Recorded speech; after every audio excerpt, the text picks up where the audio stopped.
Now, the main thing that we're focusing on now, of course, is that there are changes for the Victorian curriculum. Do you know much about what's happening with that? I mean, really they're tinkering a bit, aren't they? They're not, they haven't taken anything out. Did you notice that? There was nothing really taken out, but there's materials put in. So what I thought I would do is just run through quickly a few of these. Now, in your folders, you have a copy of all of this, so you don't need to really look at it too closely. But the sort of things that they're doing are to add in little bits about looking at estimation. This is at year 7. Things like putting in domain and range in this section here. Do you do normally domain and range at year 7? Well, do you do that? We haven't covered that topic yet, but we've got data analysis coming up like later. Yeah. But I'm not quite sure if it's going to include domain and range. Yeah, domain and range. It's just something that's not traditionally been done at year 7. It's usually introduced a lot later. But in the Victorian curriculum, they've decided we're putting it in. So obviously we want to respond to that. We've kept it simple, appropriate for that level of student.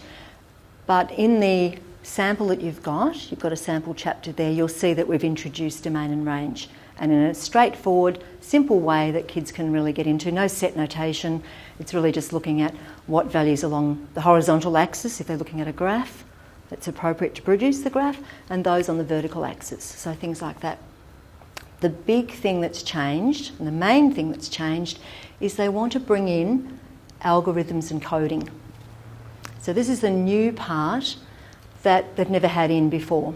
And I suppose it's a trend to get into programming and things like that. How do you feel about teaching that next year? Because it's coming. You like it, or that's being... Unless you're that way inclined. Yeah. Well, it's not something that all maths teachers are familiar with. You know, I did programming back in university days, but I can't say that I've taught it for ever. You know, we did a little bit, but not very much at all. I was actually looking at that yesterday.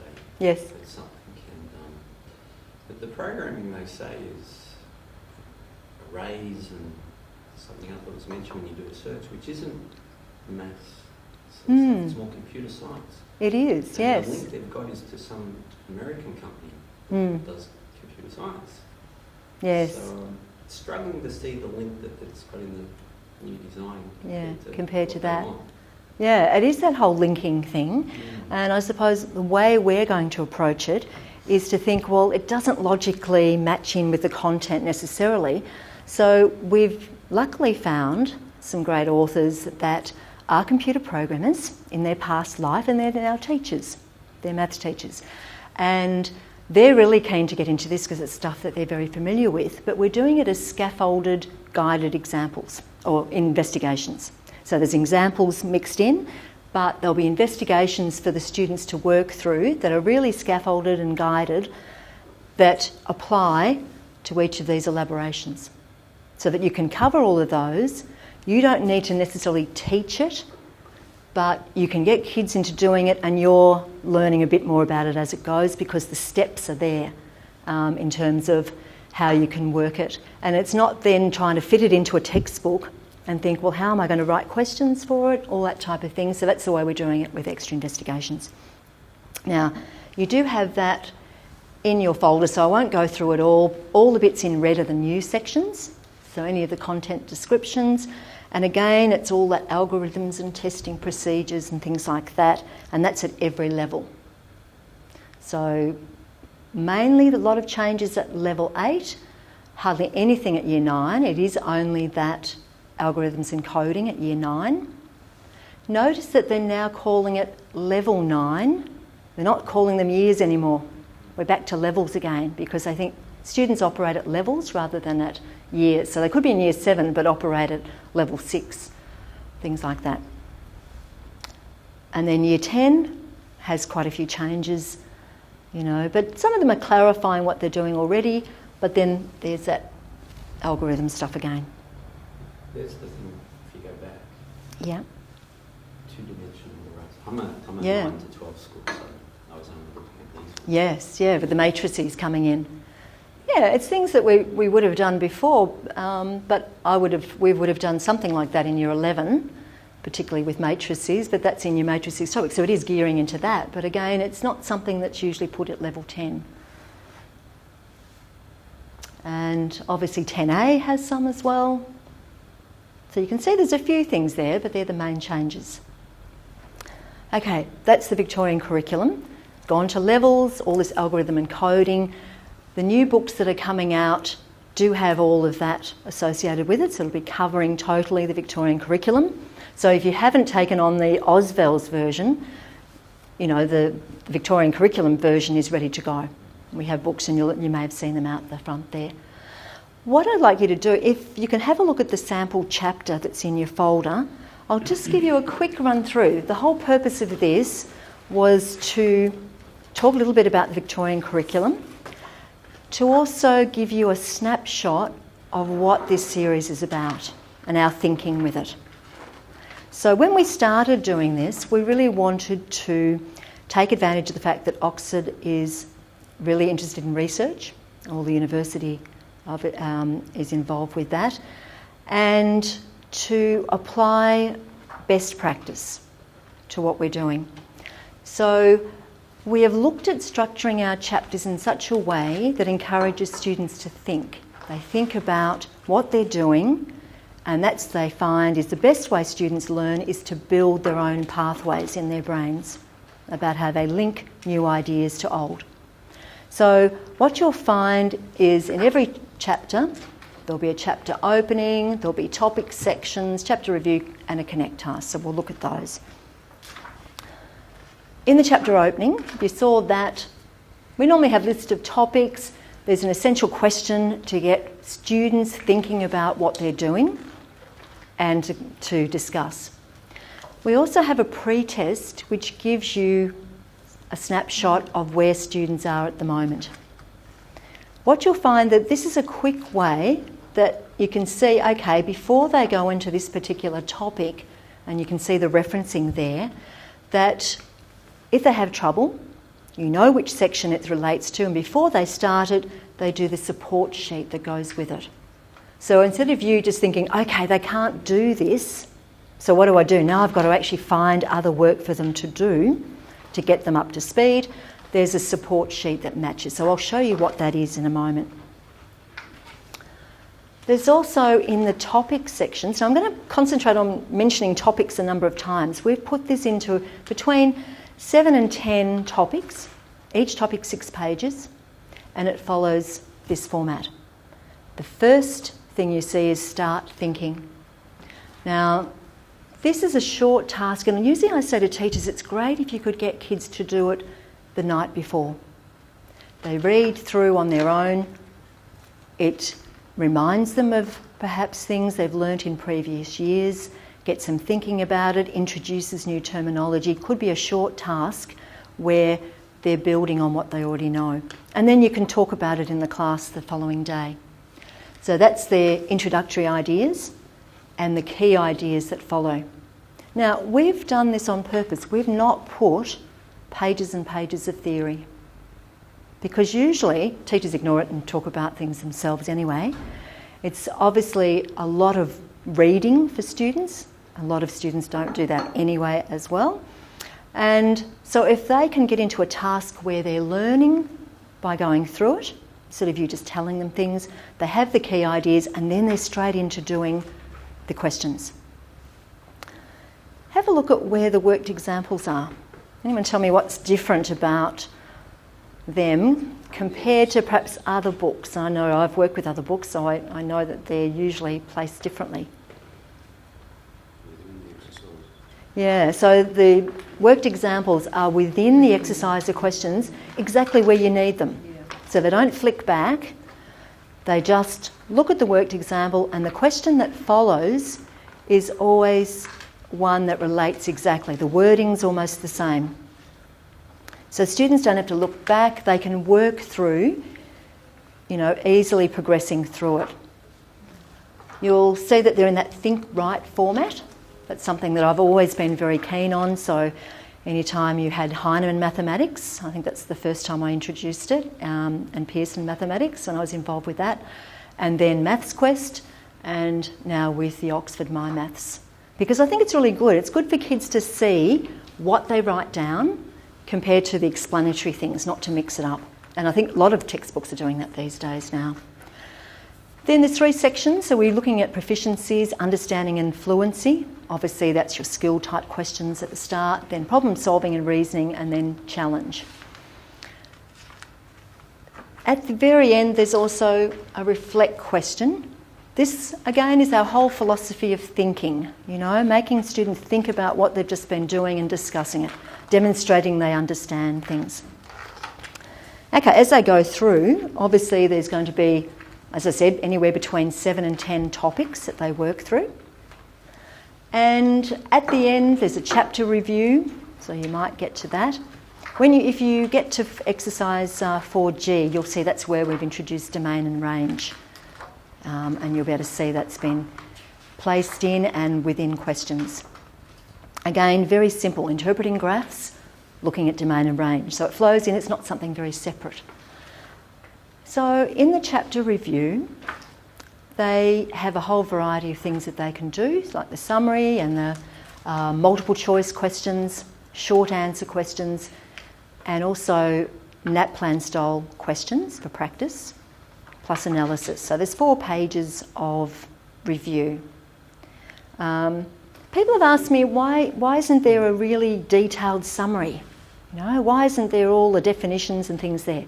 There is a glossary at the back of the book, so students can look up words in the glossary.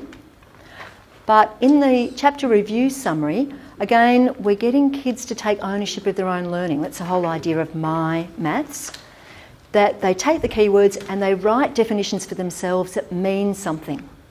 It's got to mean something to them, not just copying it out. But they have help. They can look in the glossary if they'd like to. Do the tasks have rubrics? Yes. So the Connect task that is on the after the chapter review is an investigation or problem-solving task that links everything together. Okay, now, obviously connecting all the new concepts. There's scaffolding in a Connect worksheet for year 7 and 8 because they always have trouble. Kids at that level have trouble with problem solving. So you really need to help them. And I'll show you an example of that. But then there's an assessment rubric supplied as well in Word format, so you can alter it if you want to add other criteria into it. But that goes for all our Connect tasks and Connect investigations. There's one of those with it. You like that? Oh, good. Okay. Now, not to totally overwhelm you, but it sort of reassures me that, gosh, it's taken a few years to put all this together. I wonder why that is, because we've had a great team of authors working on this, and there's just so many materials that we've got. Because, as I said, I taught for 16 years, and I just know that these are the things that I wanted. So besides the student text content, obviously we have teacher support in terms of teacher notes and advice, curriculum planning and work programs. I'll show you that, I'll give you an example of that. Interactive modules kids can play with. Over 120 video tutorials. I'm going to embarrass myself really a lot in a moment, if we get it to work, is this is a new thing we're bringing in. They've asked me, and I've done the sample, which you'll see, and we're keen for your feedback, but what we're doing is taking selected worked examples out of each chapter, and I will be presenting them to the students, explaining it to them and giving them an alternative method. So we're planning to do about 120 of them across 7 to 10. So I'll show you an example of that in a moment. We've got all the support sheets, so these are all remediation or intervention, really straightforward, really simple, plain English sort of stuff. Worksheets, lots of school to practice, you can use it for homework and just to consolidate what they know. Lots of investigations. So besides those Connect tasks, we have, as I said, about 500 investigations between 7 and 10. I'll show you how easy, and they're all linked to the relevant spots. There's extra rich tasks, Connect investigations at 7 and 8, assessment rubrics. As I said, there's about 80 of them to match all of those Connect tasks. Chapter tests, test bank questions, and some summative tests. So lots of materials. What's the test bank?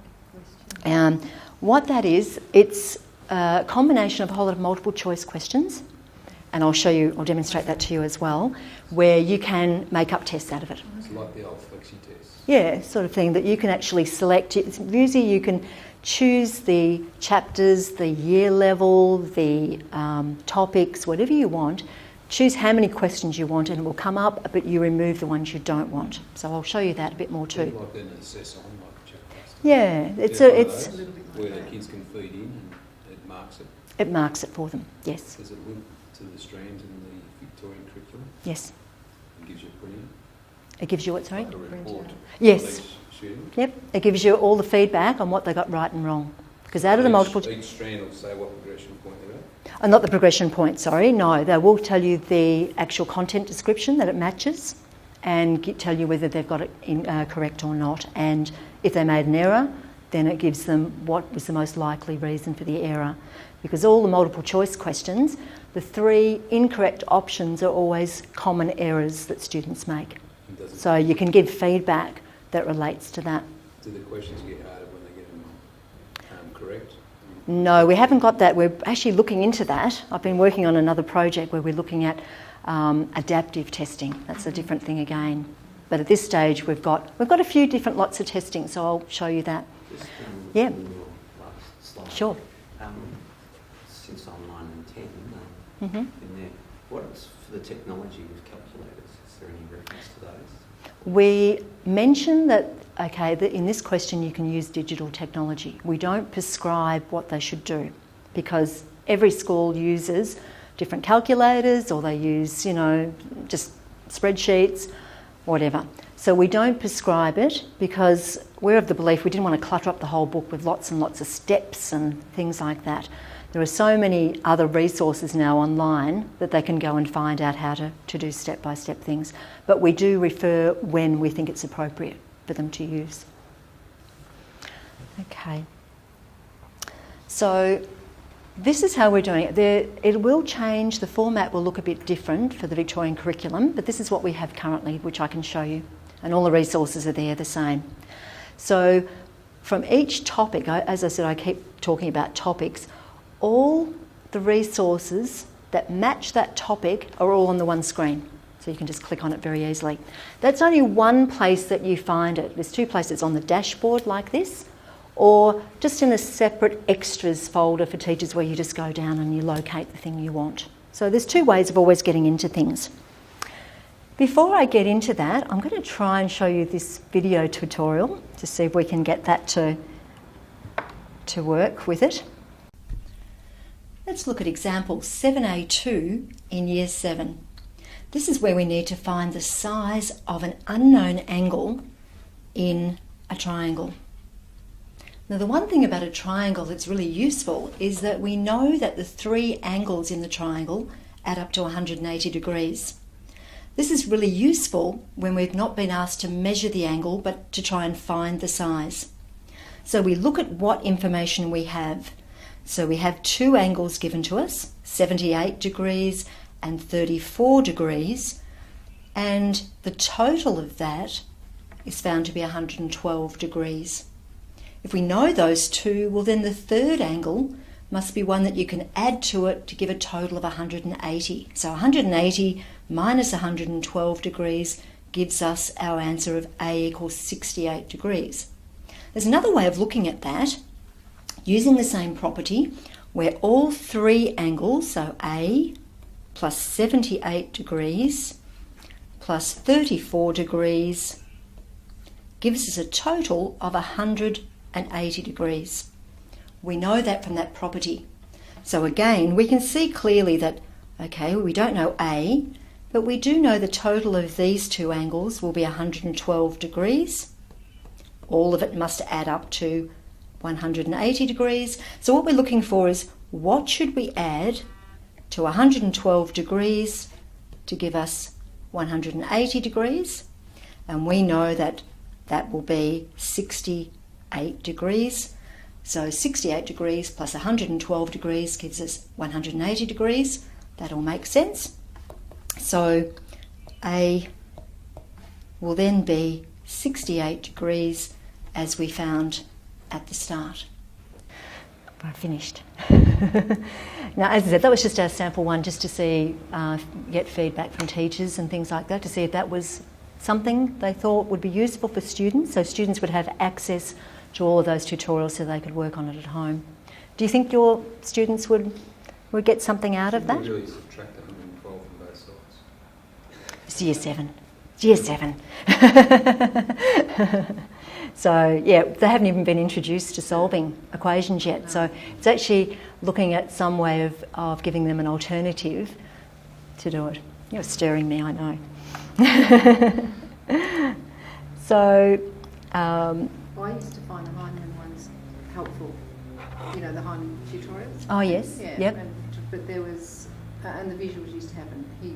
There wasn't a person there, but I used to find that quite helpful. Yeah. Whereas the Quest one don't do that sort of thing, do they? Do they just have a voiceover or something like that? They or? have a couple of links, I think, don't they, that you can link into, like a tube or something that just happens, but nothing as explanatory as that. As that? Oh, good.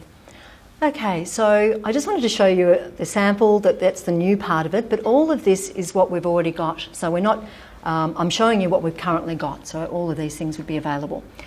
Now, when you or your students obtain books, there's a code. They go in to activate their O book and it comes up in their library. So they will have the covers of the books, there'll be those covers, and for example, if they go into MyMaths 8, that will take them to the O book. The way we've set it up is that students can buy their book and they have the code, and what is hidden in their digital version is all the resources for years 7 to 10. Obviously we're selling them the year 8 book, so they only see the year 8 materials. But you as a teacher, and this is what we think is really useful, is as a teacher you have access to everything from 7 to 10.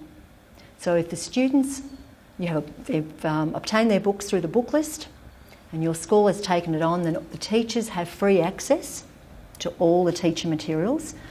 They will go into this is the Oxford Digital Teacher, so this is the site that teachers would have. And students have a slightly cut down version of that. You'll see things here that are extra, obviously, than what the students have.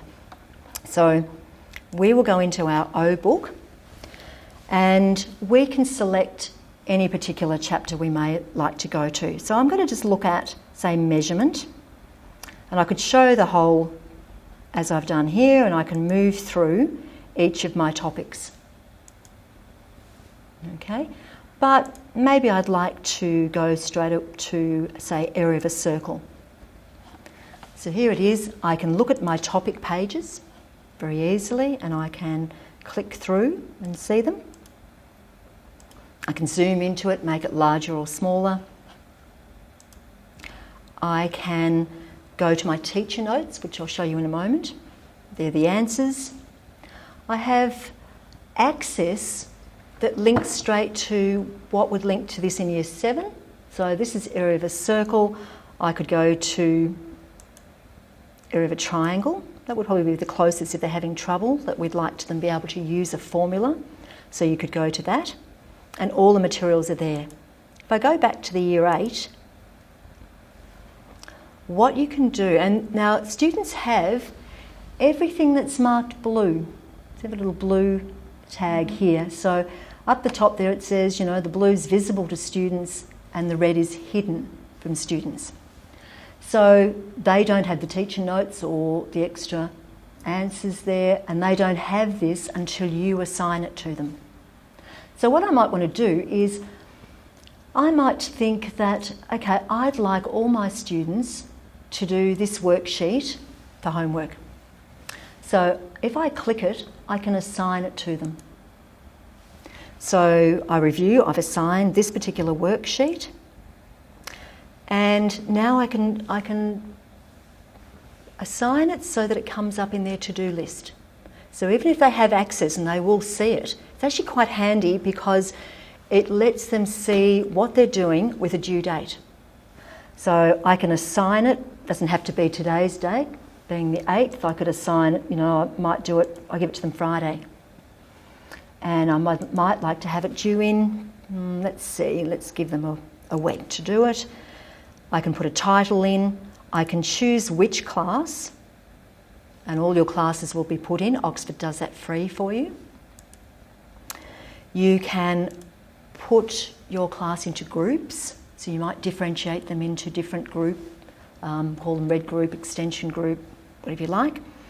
So if I choose a particular group, and then I would have a list of students. So I can allocate this work to the whole class, to a group within the class, or to individual students. So I might say, okay, Sebastian, you're going to be doing this, but I could have had the whole class and just chosen that.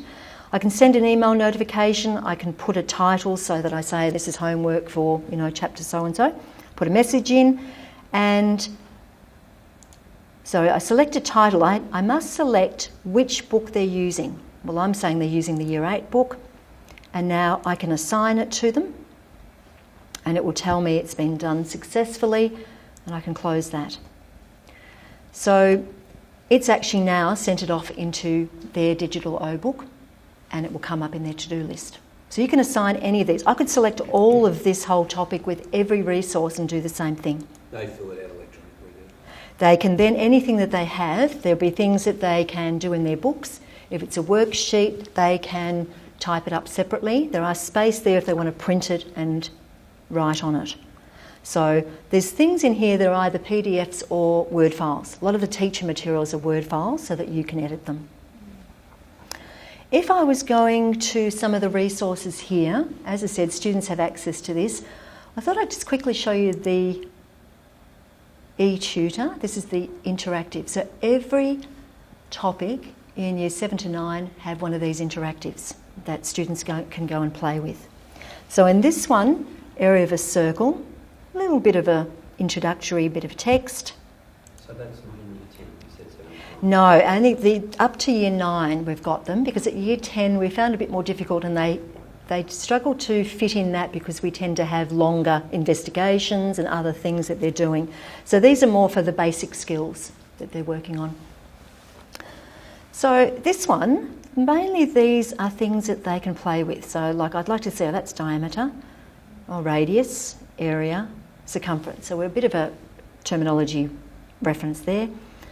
This one's about area of circles. Now I like this because the students could read what they have to do, or they could just play. They're not going to damage it. We just click on things, yeah, that shows that. Okay, number of sectors. So let's try 8 sectors. Go. Okay, it's been divided into sectors, and I can follow through this interactive to show me how the formula for the area of a circle is arrived at. So we can place it into a shape that's hopefully they'll recognise is close to a parallelogram. So we've got a height and a base. Okay, the height, I wonder what it is. It's equivalent to the radius. Next, look at the base. That's equivalent to pi r, because previously they would have looked at circumference of a circle. Next, okay, how do we put that together? We've looked at the area of that. Looks very similar to parallelogram, so we can get to that. But it'd be nice to see that it looks a lot closer to a parallelogram. So let's reset it. Let's try a larger number of, let's go full bore and go right up to the largest number of sectors. And it's more likely that we can see it's a parallelogram and we can really make the link. So we're seeing it visually, and you can use this as a classroom demonstration or just have students playing with it themselves. Okay, all of these, besides just playing, you'd like to consolidate what they know. So a nice simple thing would be to put in the words, and I'm just going to put in anything at this stage. I'm not thinking about where I'm placing it, just so I can do it quickly. And they would drag and drop so that it makes sense to them, and they can check their answer. Obviously that's wrong. Try again. I might, swap a couple of things around, have another go at it, check. Try again. Let's just check. You get about 3 tries. Don't you want to get frustrated? Can't do this. Now show me how it should work. So they're learning, consolidating their ideas from that. from there, they can go to a guided example where there's a question and they're stepped through all of the steps of the example. So the radius of this circle is, and you would type in and you would check. It would tell you if you're correct. If you're incorrect, gives you a hint, you try again. Okay, so you keep going and you step through all of those. I won't keep going with that, but you've got the idea of what you're doing there. I just wanted to show you how you could work with this in terms of assigning materials. Now, the whole idea of this also is, we'll go into the Year 8, thanks Hannah, is to be able to give resources for students at different levels. One of your biggest things is that they're all at different levels and you've got to try and have work for each of them that's suitable. How do you do that now? Do you divide them up into groups or anything like that in your classes? We use different resources. Yeah. Use There's different. a lot of different software. Yeah. Athletics. Athletics. Yeah. So do you sort of pick out different questions out of what you're doing to sort of selective for things like that? Assign different levels. Yeah. Yeah, and that's exactly what we're trying to do here. We're thinking, what can we do so that it makes it easier? So we broke up each of the exercises into 3 levels. So there's below level, at level, and above level, so that you can give students different questions.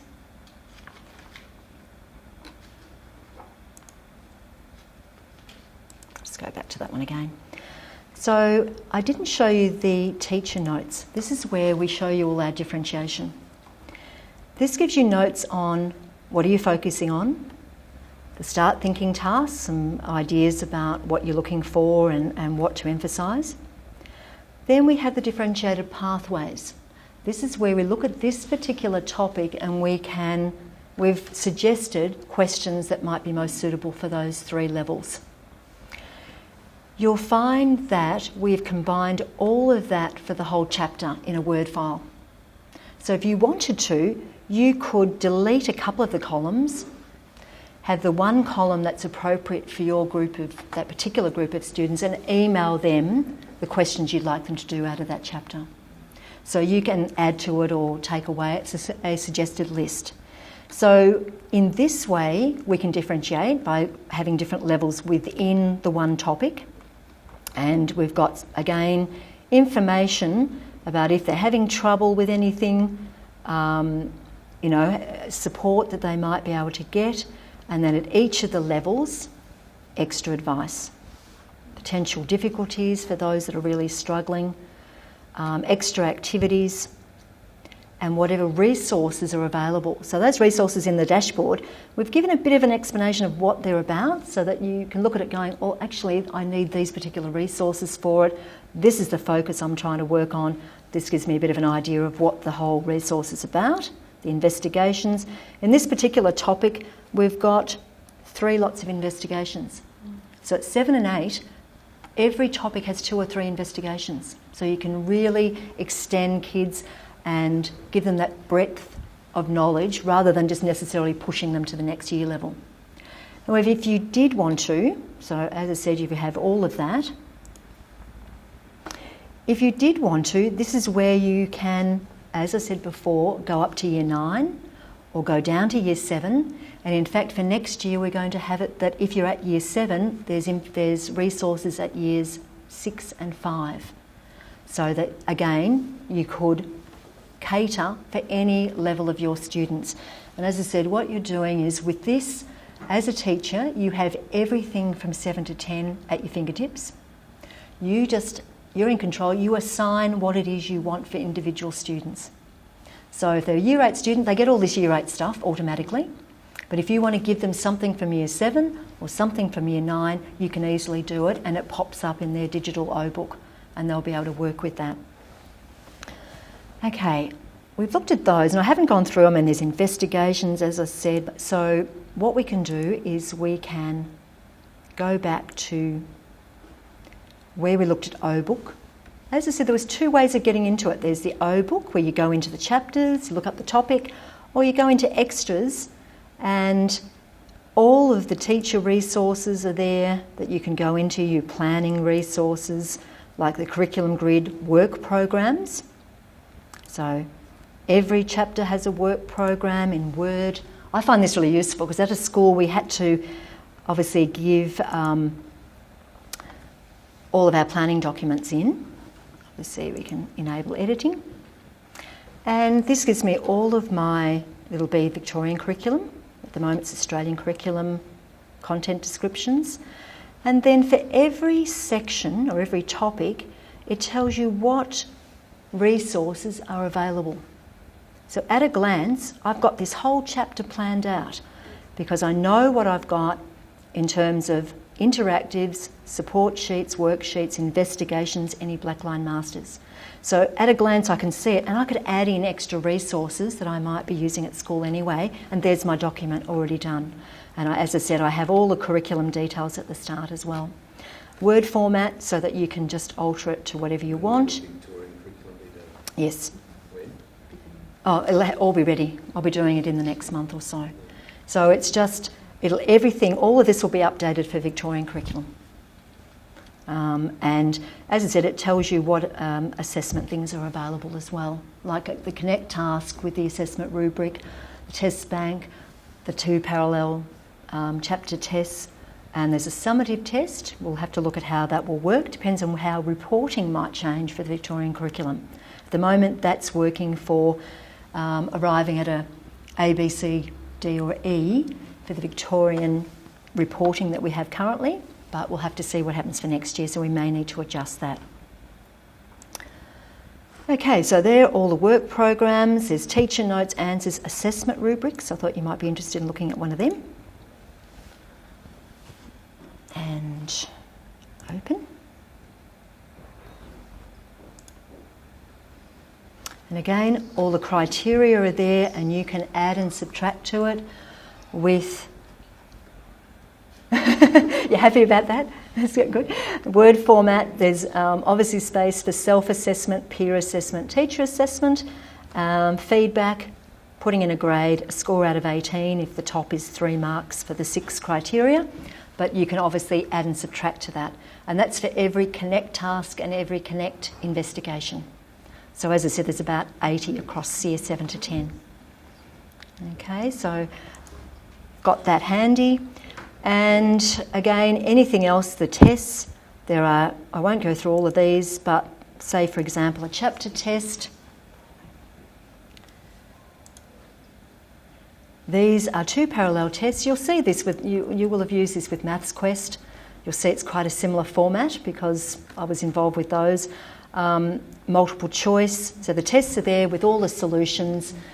Multiple choice, short answer with space for them to type into, and also analysis. And there's this stage 2 parallel tests.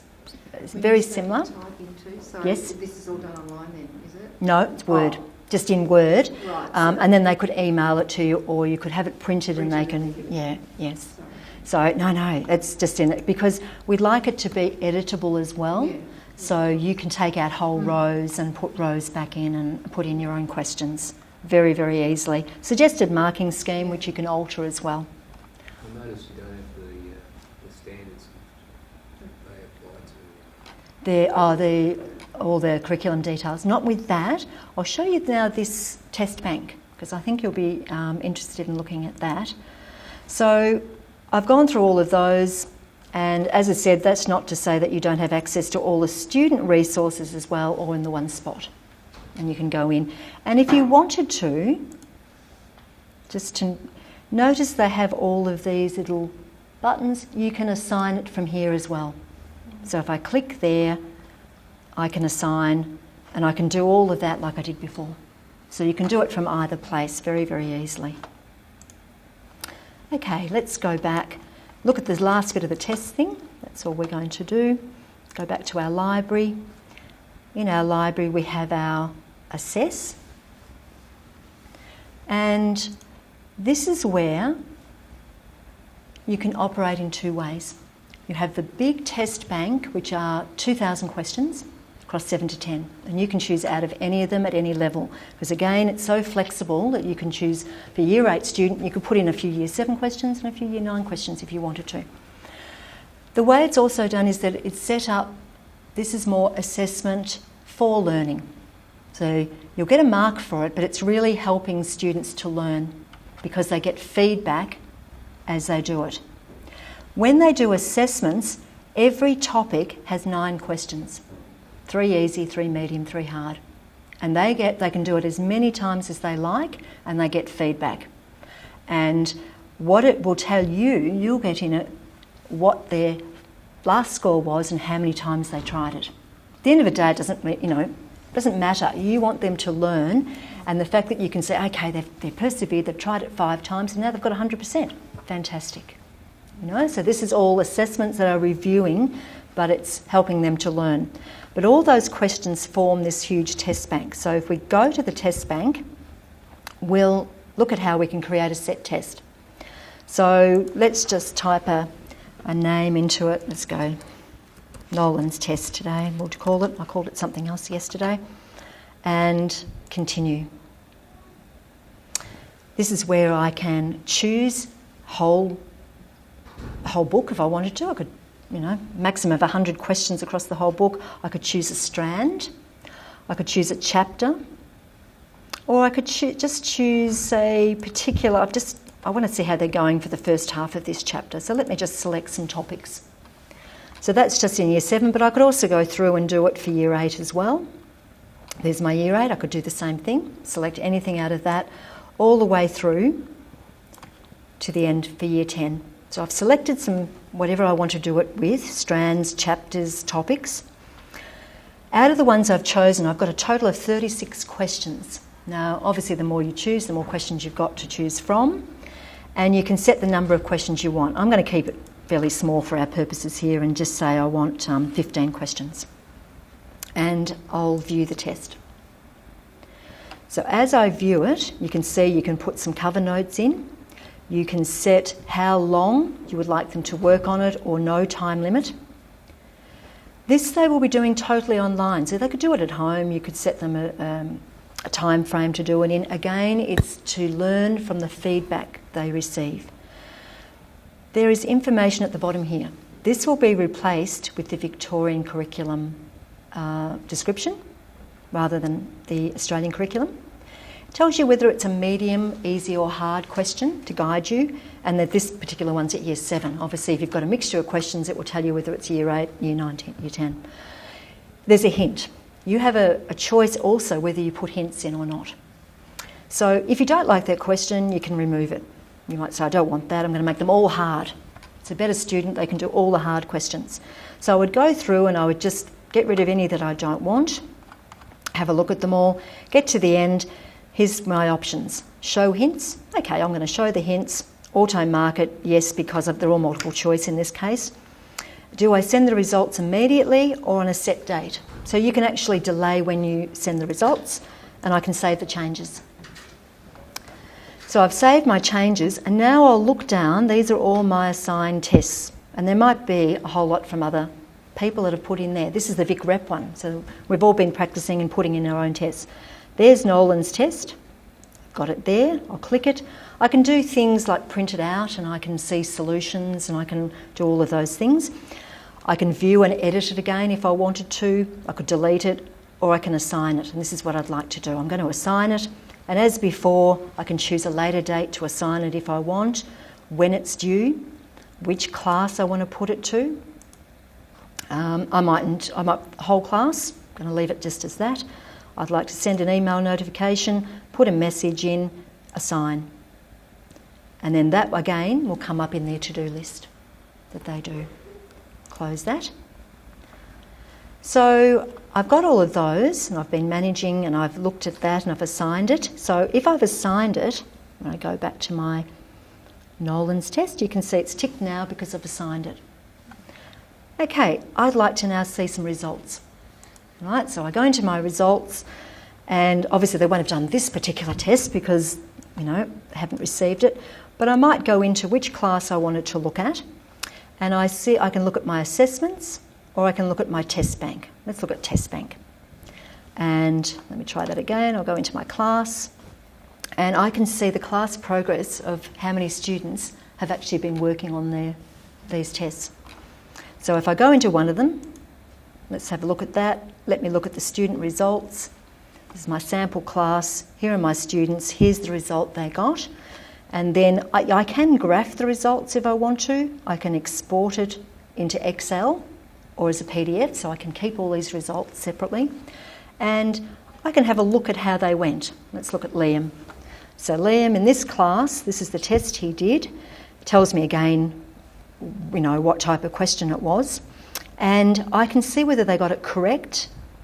Correct, oh, I did well, they're correct. Incorrect, okay, this one's incorrect, good try, not correct. Gives a reason as to why they may have made mistakes. And we can look all the way through to see how they went, whether they got it correct or not. We could type in some feedback. We could change that. I mean, it says at 60%, we could put a letter score if we wanted to. We can send the results now or at a later date and send an email notification to them. Yep, your results are there. Okay, so all of that I can save and send it. So it's really easy to see, and you can give them different ones. As I said, with the assessments, it's very similar. They get the feedback like this, but they're told, you could try this test again if you like. And in the results, it will show how many times they've done it, what their final result is. Click on their result, and you'll see how they went. So if I was looking here and I wanted to graph the results, obviously I could see my whole class at a glance, how they were going and their percentages. I could see that quite easily. And as I said, you could export it in any particular way. No assessment in relation to the standards? No, just the content descriptions in the Victorian Curriculum it will be. And as I said, it shows what those points will be. The summative tests, and I mentioned that before, it will depend whether they're appropriate for next year or not. We're looking at whether the reporting will be maintained, because that was very, very much an algorithm used in a spreadsheet to give a result. So we're looking at that. So I'll finish there, right on 5:30, so I don't hold you up, nice and dark outside. But is there any questions that people may have? The assessments. Yes. On the left there. Yep. Is that a similar online entry Yeah, for the student? it's actually for each topic there's a set of those 9 questions which come out of the test bank. So it's another way of reviewing, but it's actually very topic driven, and students can do that anytime they want. You know, they can do that, and this is the one they can keep trying and see they can get 100%. They're learning from the feedback they're getting. So out of those resources, are there things there that you found really useful and that you could work with? Yes. Yeah. It'd be good if you had the standards, whether they've met the standard or not through the testing. Yeah, and that's something we can look at too, and it depends, as I said, with the Victorian Curriculum and how they're looking at their reporting. That will be quite a big thing there. But They're thinking of doing with the reporting? they've just put something up on the VCAS site, but they're saying that they're going to make it quite flexible for people. So it'd be interesting to see. They still want a 5-point scale, but they haven't really prescribed it as such. So just to finish up, the last thing I wanted to say was that everything here is related to really catering for individual students. So whether you put them into different groupings and give them differentiated work, as in, below level, at level or above level, give them different names in the Word files, or you move them from, to a lower level in a book to the upper, all the resources are together. So you don't have to go and find resources from all over the place. It's all in the one spot, and you have them there, and all the students have access. And you can communicate really easily with them to set tasks. And the book, is it a book with online, or is it online only, digital only? You can buy digital only, yes. If you buy the book, the digital comes with it automatically. At the end of the year, if you have the book and students like to on-sell their book second-hand, there's no fee to activate the digital again. So when they sell their book on, they pass it on, automatically they put the code back in, the start of the year, and they start up again as before. So there's no extra costs involved at all if they want to on-sell their book. Yeah. Well, thank you very much.